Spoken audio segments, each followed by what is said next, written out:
10 years or so. But hopefully it will rise up, and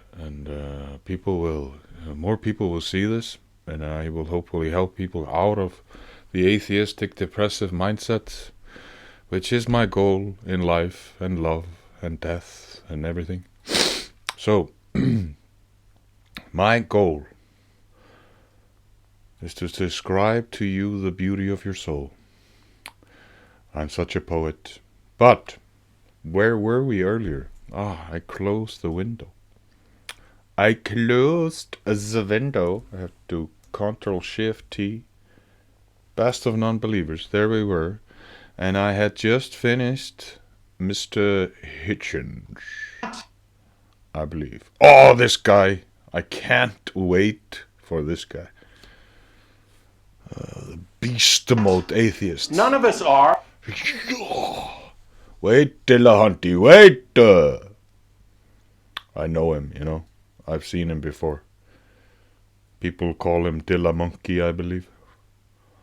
But now I have switched to tea. Robos tea. Mr. Hitchens has just finished his little theoretical description of the divine what's it called? Birth? Yeah. Okay. Where was I? Let's just go for it. See what happens. Or that a Jewish minx should tell a lie. Back in the 1600s, Princess Elizabeth of Bohemia carried on a correspondence with René Descartes, who was trying to defend mind-body dualism. And Elizabeth demanded to know, how could something immaterial like the soul affect something material like the brain or the body?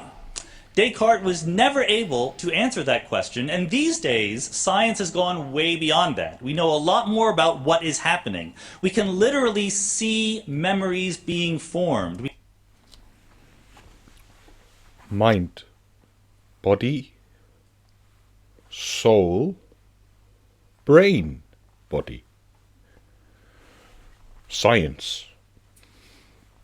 We can literally see what? We can see the chemical changes in neurons. So the soul is supposed to also have memories. How do the memories get from the neurons to the soul? We know that brains often have false memories in them. Has science proven the soul? Isn't that the whole trick with scientists? They don't believe in the soul because they can't empirically measure it. So how can you empirically measure and empirically prove the soul if you can't even see it? But you can see it disappear from the body when it evaporates from the body when you die. You see a change. There's something that's alive, and then there's something that's a stiff.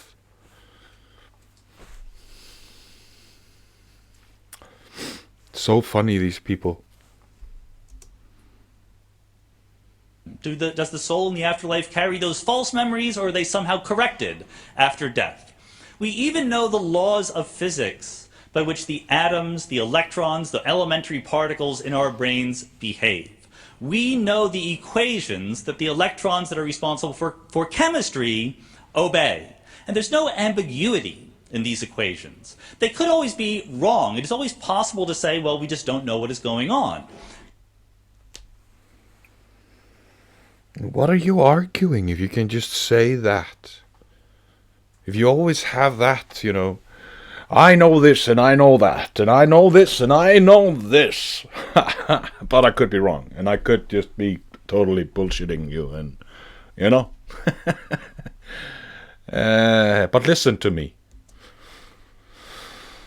That's fine, but what we have is the evidence of every experiment ever done telling us that these equations are correct. To overcome that, we would need very, very strong evidence. Just one experiment telling us how the soul is pushing around the chemicals in our brain, but we don't have that. What science says is that life, or consciousness, is not a substance like water or air. It is a process like fire When you put out the flame on a candle, the flame doesn't go anywhere, it simply stops. And that is what happens when we die. So we're... So funny, we were talking about the candle earlier in the first part of this video.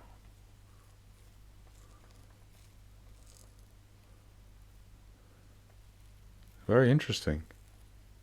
So this guy is basically saying that the soul is like the flame that I was describing, but that's an analogy, right? It's like that you don't have a flame within you. If you take everything literally. Yeah, isn't that the definition of Asperger's or something? Aren't shows about that? Like people that don't understand irony and stuff like this. It's like people with candles up against the butt trying to get the soul on fire. People can take stuff literally, so we have to be very careful when we speak out there. If you have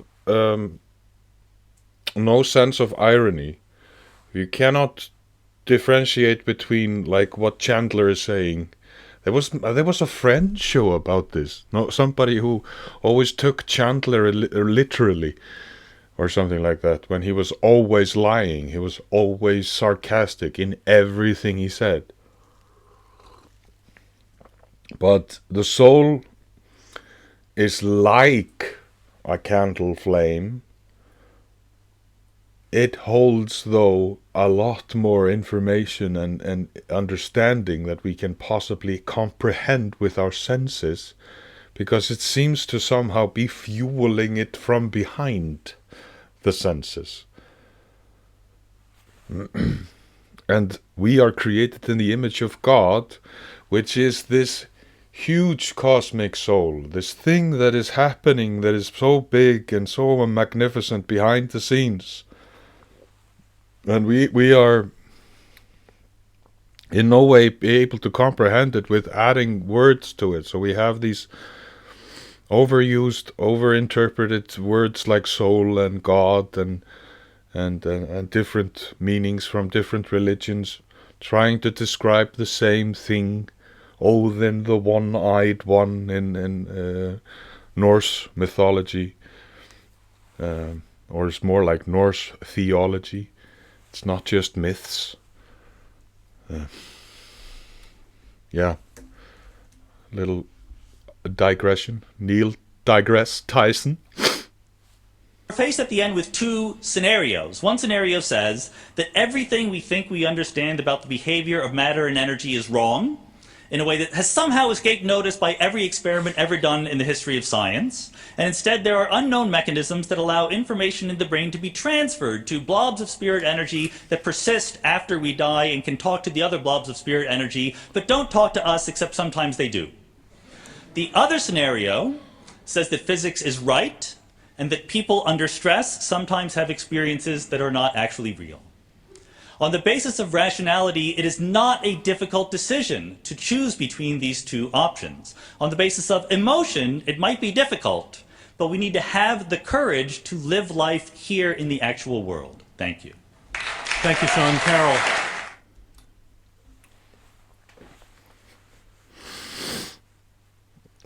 It begs the question, if theologists, whomever have written the texts up till now, have been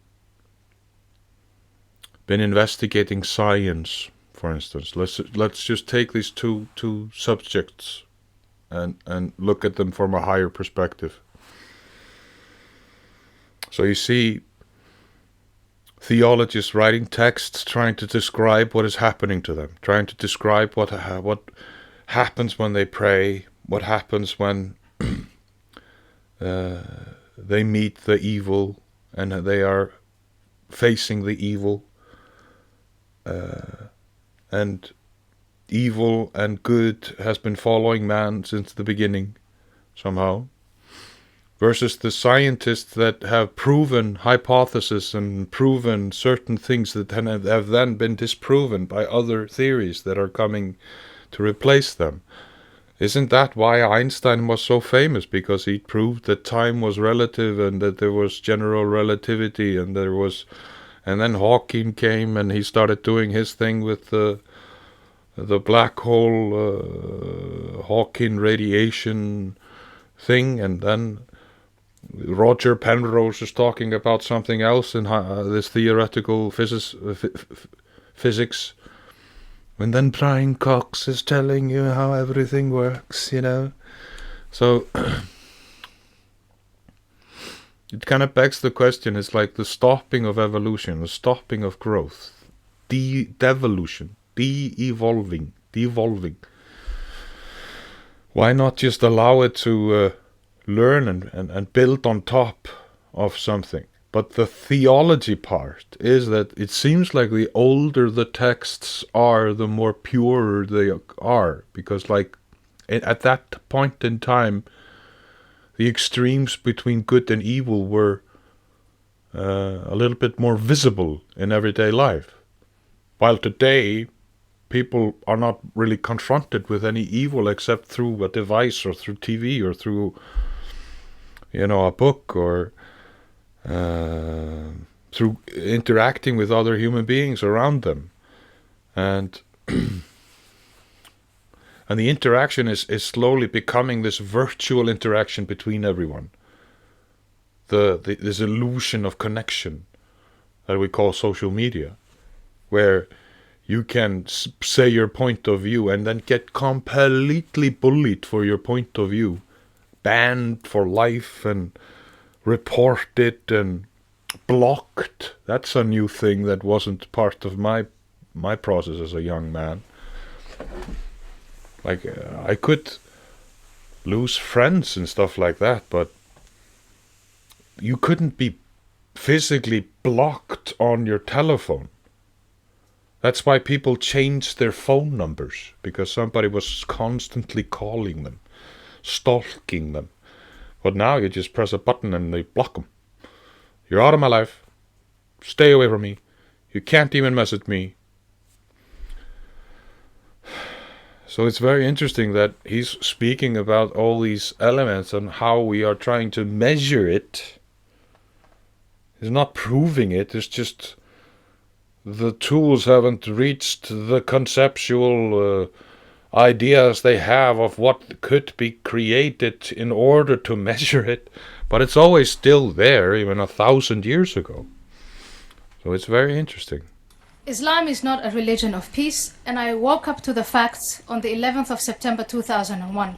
Perhaps I should have woken up to the facts earlier, but I admit that I did that then at that time. Talking to people of my faith, Islam, and my friends, and discussing with them, I remember all kinds of fallacious arguments, but I remember one consistent thing, and that was to exempt Islam from any criticism. It was culture, it wasn't Islam. But a religion is born in a culture, and if that culture is not peaceful, then that religion is not peaceful. I was told it's politics. We've heard it tonight many times. It's not the religion. But Islam not only has a pious dimension, but it also has a political dimension, a complex system of laws, a political philosophy on how society should be organized. And if you look at that political system, it's anything but peaceful.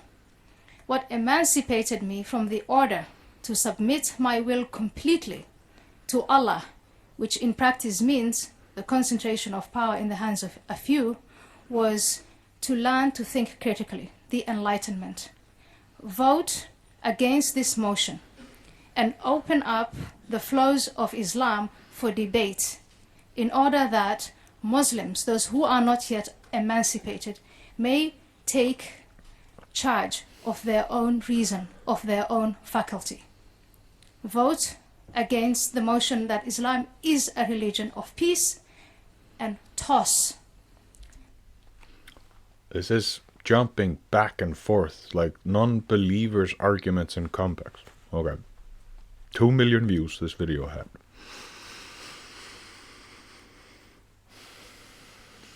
I mentioned it earlier, and I might go into it a little bit better. It's like when you read the religious texts, and if you take them literally, then you are not taking into, it's like you're not taking into account the fact that it was written by a person. And there is no text known that was magically created by someone. That's why the Quran is in Arab, a semantic language, like anti-Semitism, Semites. They are Arabic and Hebrew. So the Bible was written in Aramaic or Hebrew, or and then it was translated into other. And there is always this entity that is writing it. So if you take it literally, then you can start hiding the women. You have to wear these clothes. You have to wear this. You have to have the Sharia law. The woman on menstruation is disgusting and should be hidden.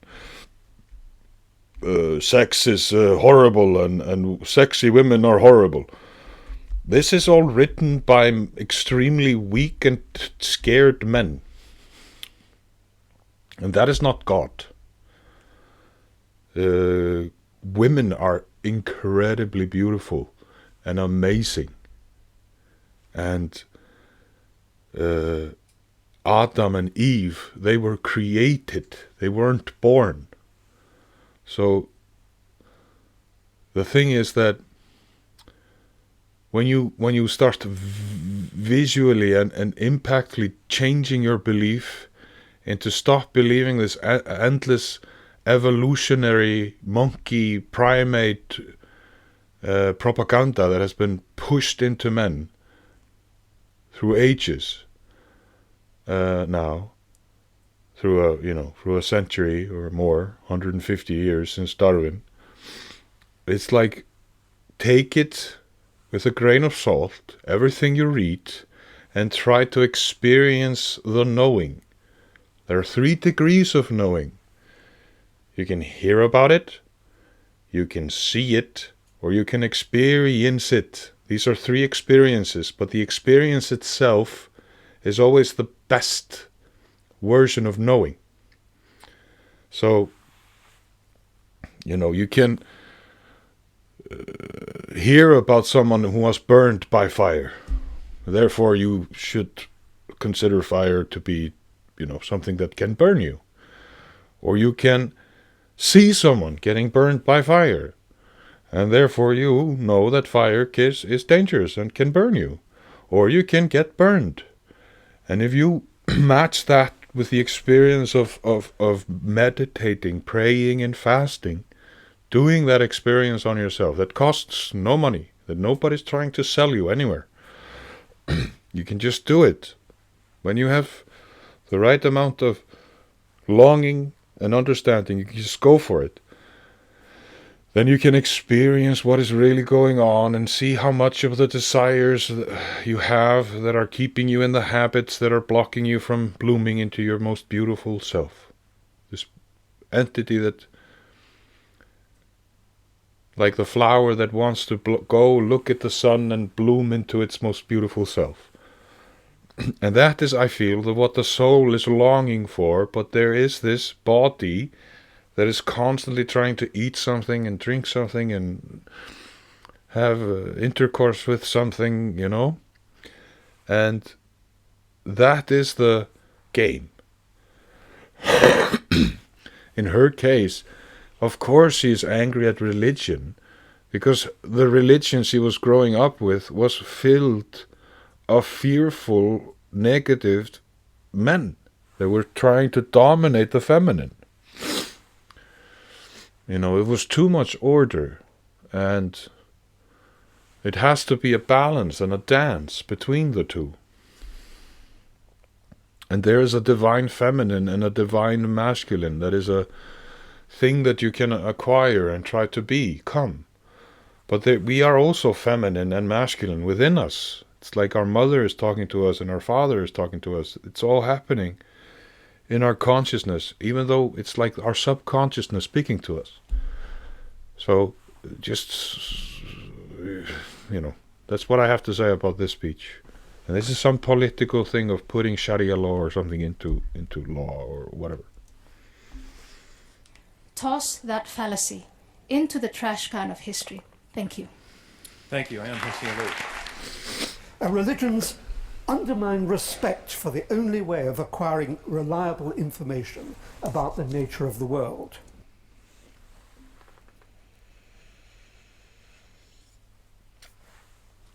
He was looking too much to his right. I couldn't quite... Just going to close my eyes and listen. Sorry. No, I'm lowering the volume. Let me see. What does he say here? Go from the clap. History. Thank you. Thank you. Anne Hussein. Religions undermine respect for the only way of acquiring reliable information about the nature of the world. Religions encourage the pursuit of understanding by the contemplation of navels and the It's really hard to listen to this man. What is he saying?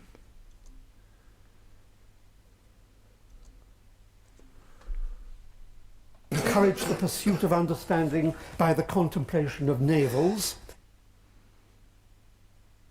Navels? What? And the achievement of comprehension by adopting a variety of ways of stemming the flow of blood to the brain. They encourage scavenging hints about the nature of reality by the close analysis of those ancient... It's really important to learn the speech before you have it in front of people. Especially if you have it all written down on your left and you're trying to look at the audience and you're trying to...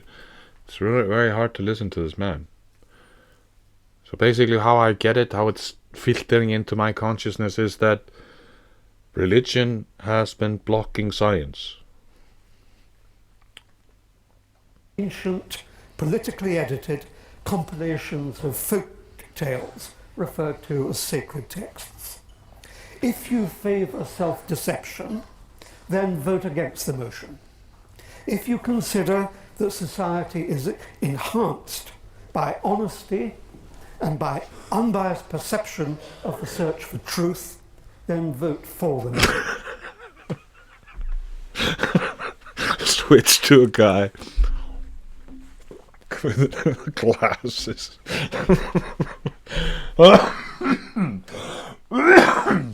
No. I can't listen to this guy. Can you? Well, write in the comments if you want me to know what he's speaking of. I can't get it. Thirdly, religions undermine respect for evidence. Religions harm societies by disfavouring evidence in favour of faith, preferring mass hysteria, superstition, priestly authority, and the propagation of beliefs by cultural conditioning over controlled, careful, circumspect public. Like, religion is such a huge umbrella of different things. It's so many things. Like, even though I believe in God, it doesn't mean that I am a full-on Roman Catholic following the papacy. You know? The Vatican and the District of London and the Washington, D.C. These are all countries within a country. They have their own laws. This perversion of the papacy, Pope Benedict, all this stuff, if you read the Church Fathers, there's a reason why Orthodox Christianity decoupled from the Catholic Church, and that's 1,000 years ago. So, like, religion has caused horrible things to happen. Therefore, it isn't God's fault. It's ignorance fault. Even though you wear a priest robe doesn't make you a saint. There are a lot of people that have, like, evil can't be inside the church. So you have to be very careful about and very, very sure of what good and evil is. So, yeah. Just a note to you. Just, if I was always reading something and I was looking at it and I was talking to you, it's really hard to listen what I have to say when I'm always trying to find the words. It's difficult. And imagine this guy. This is somewhere probably in Oxford. He's putting his glasses on. He took them out of his mouth, and he's putting them on with a slobber all over his right ear. Yummy. Unbiased inspection. If you consider that introspection and submission to authority mark the path to understanding, then vote against the motion. If instead you consider that truth is not arrived at by fanning the flames of a crowd's opinion, but by circumspect public scrutiny, then vote for the motion. Point of information? Take it. Within Islam, there is a procedure to alter the text according to modern society, which relies on logical analogies that are drawn from the real world and a logical process that is followed to reach the conclusion. How then does it block logical interpretations of the world around us? Thank you. All religions pride themselves on developing analogies, normally after the truth has been discovered by scientists.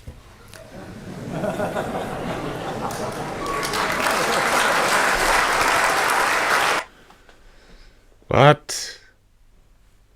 Did you get that? He's being...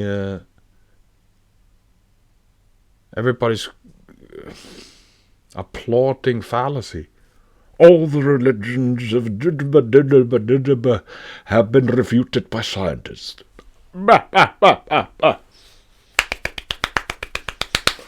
These pompous Brits. I'm not a racist. I love British people. But those British pompous bastards remind me of Dickie Dawkins. It seems to me that those people who have their faith. This guy. This is the guy that was in the Four Horsemen.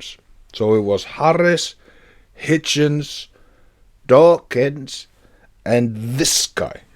Who is this guy? What's his name? I don't know. Who believe so strongly in God.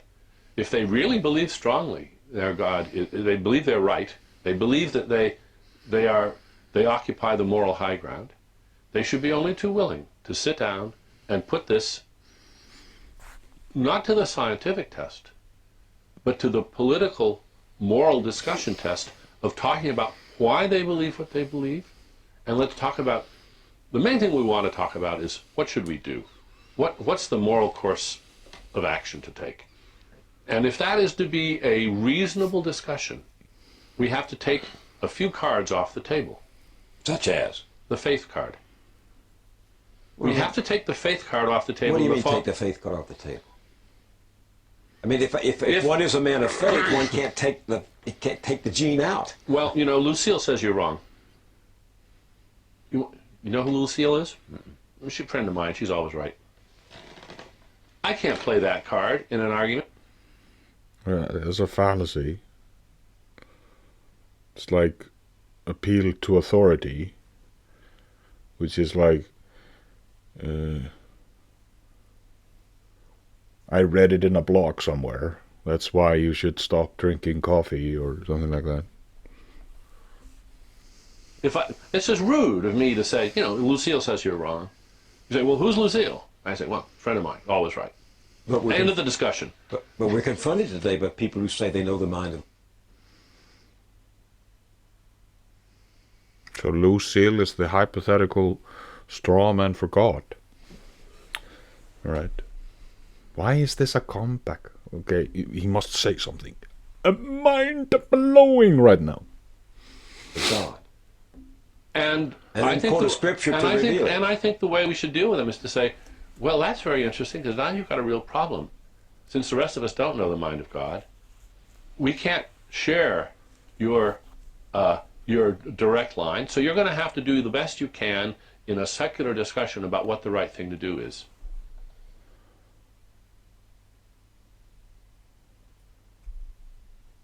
That's appeal to ignorance. I don't want to know. I don't want to read. I don't want to figure it out. You seem to know it better than me. Therefore, you think you're better than me because you read more about that than me. Come on, man. Is this supposed to be a smart person? It's common sense what you're dealing with here.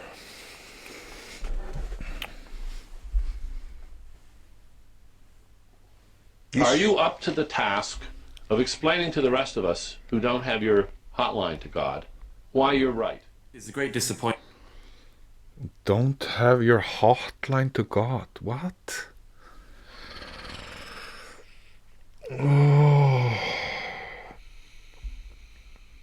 Vedantic philosophy. That's one way of just reading about, okay, but just philosophy, you know. Why is there good in the world? What is good? Why is good good? You know? And when he is talking about something like this, Lucille is always right. That's not what we do when we speak to people that are asking questions or trying to figure out the difference between good and evil.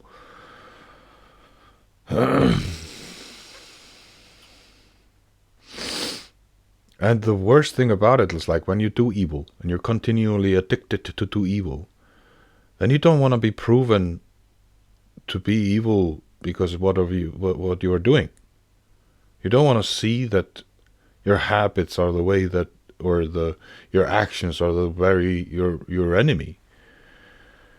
You want to prove to everyone that you are right and you are better than others. And this is what you're just seeing in this capitalistic society. People are always selling their truth to others. Like, I lost weight, therefore you should buy my book on how I lost weight. Or, here, look at me, I'm a yoga guru. I have such a beautiful body and I can do the yoga exercises perfectly and I'm so limber and sexy. And all the yoga girls in the yoga pants and are getting more likes because they show their asses. Like, see how I am. See how spiritual I am. I am so good at what I am doing. Look at me. Me. I'm the one. I know better. But when you are trapped in the ignorant desires, and somebody points out that maybe, you go to a psychologist and the psychologist spots that maybe you are your own worst enemy, then you take that personally because, you're saying it's not my father's fault, or it's not my wife's fault, or because when you're an ego, you always want to blame others around you for your own mistakes, not face your own shadow or your own shit. Appointment of the last 14 years has been that civil society has failed, that we can't do the things to the Islamists that we would do, as I referred to the neo-Nazis. We just not, it seems we're not set up for it, or people don't have the guts and the balls for it. They just, they fear being called a name more than anything. And, the thing I've always said is, we'll win when an Islamist who is not breaking the law but is saying horrible and hateful things is treated in the same way that Nick Griffin is treated. That's when we'll win. Because we all recognize he has a right to freedom of speech and so on and so forth, and if he's not breaking the law and it's a legal party and so on. But, we don't invite him to loads of places. The Quakers don't host Nick Griffin, to have Q&A sessions. The Methodist Church doesn't celebrate the political thought of Nick Griffin. The Anglican Church doesn't have hymn sheets that promote things that Nick Griffin thinks. Of course not. We know what to do with those types of fascists. But societally, we've totally failed to understand, to even recognize, and then to deal with this type of fascism. It's a magnificently terrible failure, and we're reaping the rewards. So we have to wake up to this. I did not get a word of what he was saying. Sorry. It's very articulate. Douglas Murray. Didn't want to make fun of his lisp. I was trying. My mother used to do this. She speaks like this sometimes. So it wasn't an ad hominem attack. Don't take it like that. It's just Douglas Murray speaking about Islamists. Mohammedans. Fundamentalism, no matter where it is wrong. It's like a disease of the mind. Civilization began by putting purpose and intelligent purpose behind gods associated with the sun, the moon, the planets, the wind, the earth, the oceans. It's been, by one estimate, over 1,000 different gods throughout human history. Mars, god of war, Poseidon, Thor, all the rest. And the really important thing is that all of you, or almost all of you probably, are now atheists regarding those gods. Just, the only difference is it's just one that we may disagree about. But 999, we all agree, have been thrown out. And the reason they've been thrown... What if all these names are describing the same entity in different languages, but it's all worded in a slightly different way? What if Lawrence Krauss, Mr. Epstein friend,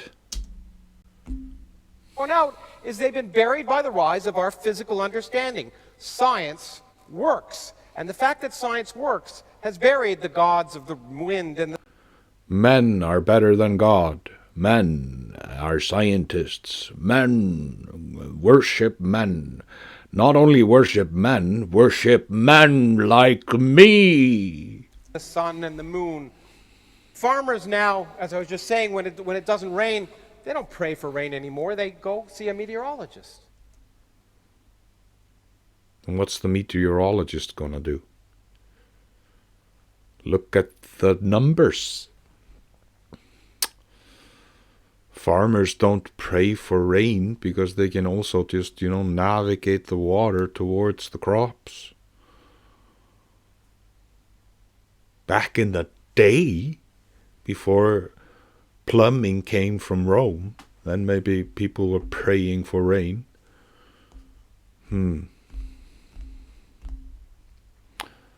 It's just grabbing this to look smart and funny on stage. Meaning grabbing this and that from history, just to prove your point. And that's a good thing. In the process, the human condition has improved immensely. And notice, it's like, don't pray for rain, go see a meteorologist. And that's a good thing. Become impotent. Become worthless. And it will continue to improve as science continues to bury the one remaining God. Now, this one God is supposedly left. We might ask a priori or in advance, how likely is it in advance that all those other 999 gods were false, but this one's true? Well, you might argue, if you had a flat tire, that it's probably pretty small likelihood. But it doesn't really matter. The point is that our current understanding of nature has changed. We've learned things. It's changed and developed since the claims were made by Iron Age peasants who didn't even know the Earth orbited the sun. And therefore, it's natural that science is inconsistent with those claims based on ignorance. And we shouldn't revere those ancient claims as sacred. They're ignorant. They're... Not all of them. Democritus was talking about the atom 5,000 years ago. Just one of those are just good for your argument. So Copernicus is a better option than whomever said this Earth revolved around the sun revolved around the Earth. I don't know. I have no idea. I'm not a person with a telescope and can measure this stuff. The only thing I know is that NASA is not to be trusted. And many of these propagandists are not to be trusted, especially the ones who are funded by the richest people in the world. There's still many open questions. I'll try my 10 seconds of humility. It'll be the only time tonight.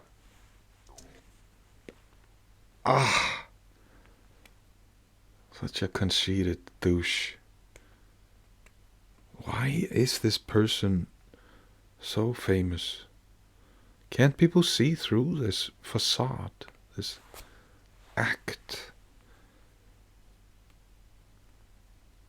I'm gonna make fun of being humble because I'm not so humble, because it's funny, because it's true. Even though it wouldn't be true even though I'm saying this joke.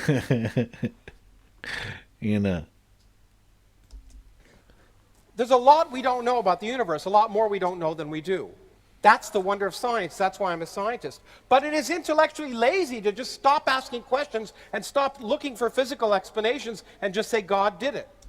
Nobody is doing that. That's just a stupid argument from a stupid person that you hypothetically think is out there. Like a straw man you can attack and burn in front of everyone and everybody laughs. There were a number of things that really bothered them. Now here he is. Matt Dillahunty himself. In all his glory. What's his name? Anton LaVey. The guy who made the Satanic Bible. Didn't he have the exact look? A secular humanist, making the Humanist Manifesto. Let's hear. Let's strap on. Let's go for this guy. Let's listen to what he has to say. Number one, they were ticked off that I kept saying, I don't know. They have this mindset that programmed them as to what to expect in this debate. We're claiming God exists and God did it and this is the answer, and you're here to say that that's false and there's some other answer. And if ever they asked things like, do you have an explanation for consciousness? No? You don't? Well, tell me how this happened. I don't know. I'm not convinced any of us know. You're the one claiming to have an answer. Would you like to provide the evidence and the argument to support your actual answer? And if I find it compelling, then I'll agree with you. This is the foundation of this guy's knowledge. I see his game. It's very, very effective, probably. He can use it whenever he needs. It's like this tactic of when you are facing somebody and you are an immigrant in a country and you just start speaking your native language, and the person who is trying to get something from you or confronting you or telling you what to do, you just pretend to not know the language or no English. No English, no English. I don't know. I cannot articulate it. I cannot put it into words. You know? So that relieves him of coming with any intellectual response and puts the blame and puts the weight of carrying on a discussion on the person who is talking to you. Yeah. It's probably really hard to be around this person. It's like everything is your fault kind of thing.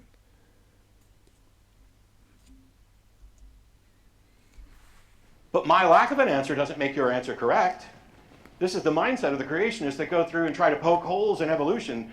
And even if they poked holes so much that evolution ceased to be a concrete theory, they're not one step closer to proving creationism is true. And man, they got mad. By the third night, I think, Israel, the gentleman I was debating, Said, well, every time we ask Matt a question, he just says, I don't know, which is... This is like a perfect, I don't know, like this. Okay, if there's a toxic masculinity, there's a toxic femininity. And I think we all know that from our own experience, whether you're a woman or a man. Is this wielding around, dodging every responsibility until you make the other feel like they are insane or get angry or emotional, then you win. I think Bill Burr was always talking about that in his stand-up. As soon as the woman starts to go for the size of your genitals or something, then you've won the argument and you just go back. But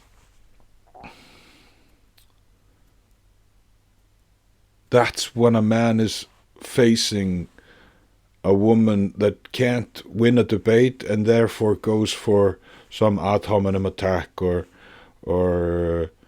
I don't know, gives you the cold shoulder, ignores you, doesn't want to listen to you. If you ask them a question, they say, I don't know. They're feeling so overwhelmed and angry. So you feel like it's your fault. And that's his tactic in debate.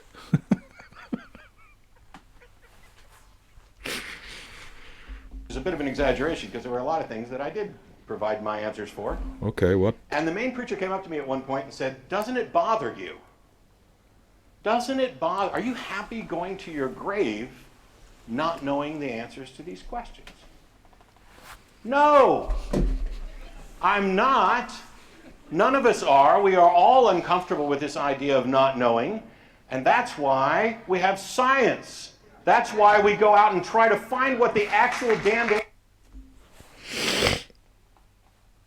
This is pure scientism. They just replaced God with something called science. It's a hypothetical replacement for God, which is the investigative power of mankind, finding evidence based on sense data. The answer is...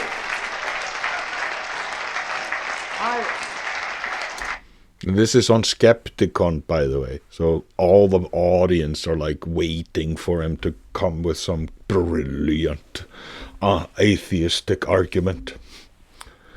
It's like preaching to the choir. It's not that I'm comfortable not knowing, it's that I'm more uncomfortable pretending that I know. Having faith and pretending to know is not the same thing. It's like I described earlier, the having faith that you can hit the free throw and all that stuff. It's different, a leap of faith. It's a different thing. The penitent man will pass, the penitent man will pass. Bow.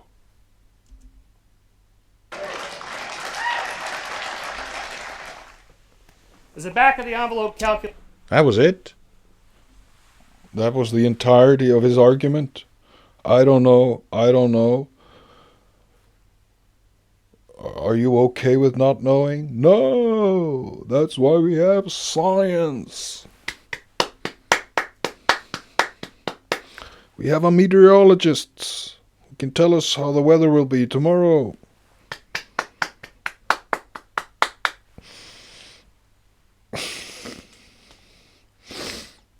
Yeah. It's just putting the man in front of the soul, in my opinion. The soul is in the man. The soul wants us to do good, but it cannot control us.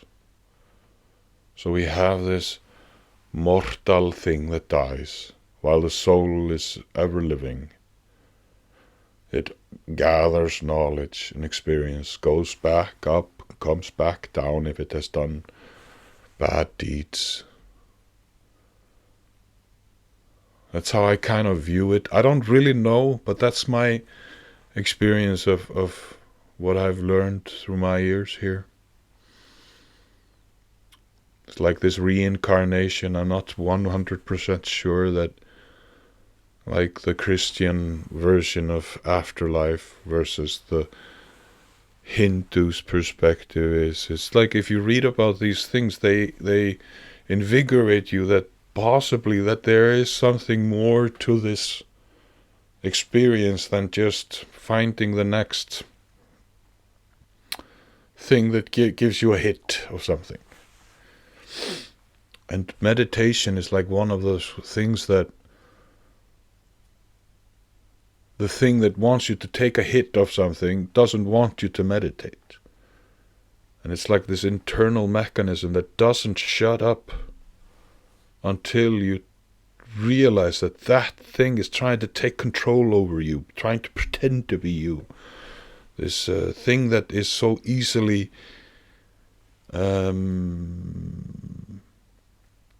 triggered by the illusions or motivated by the illusions that they see around it.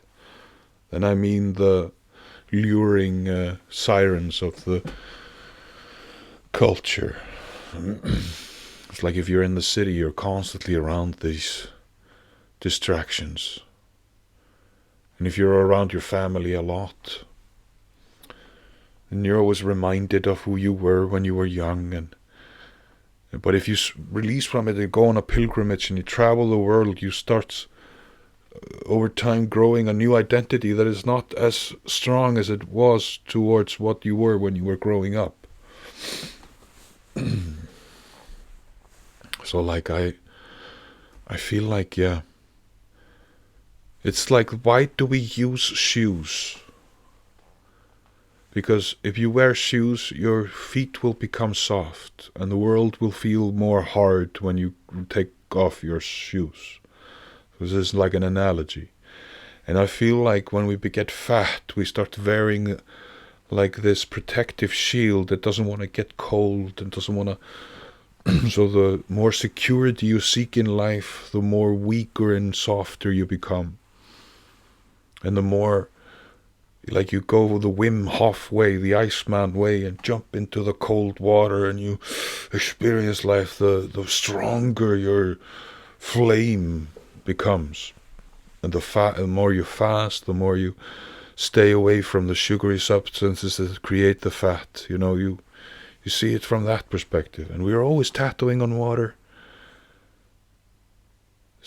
No man steps in the same river twice because it's not the same river and it's not the same man.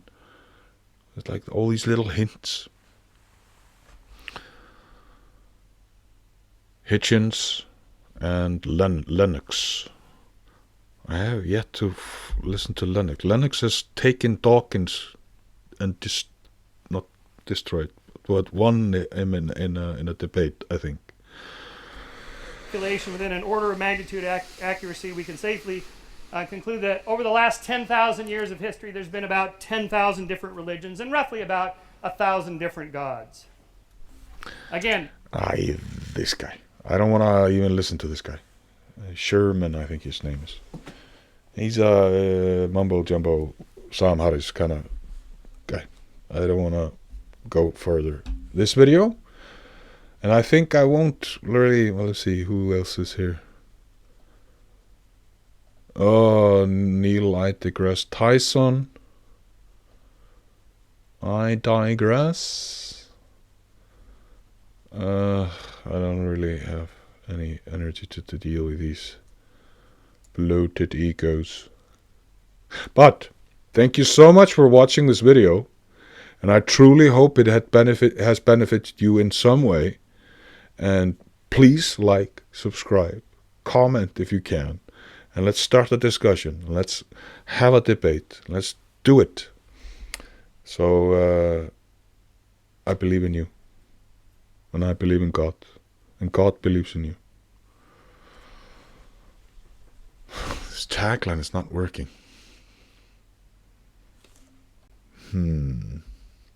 What should I have next then?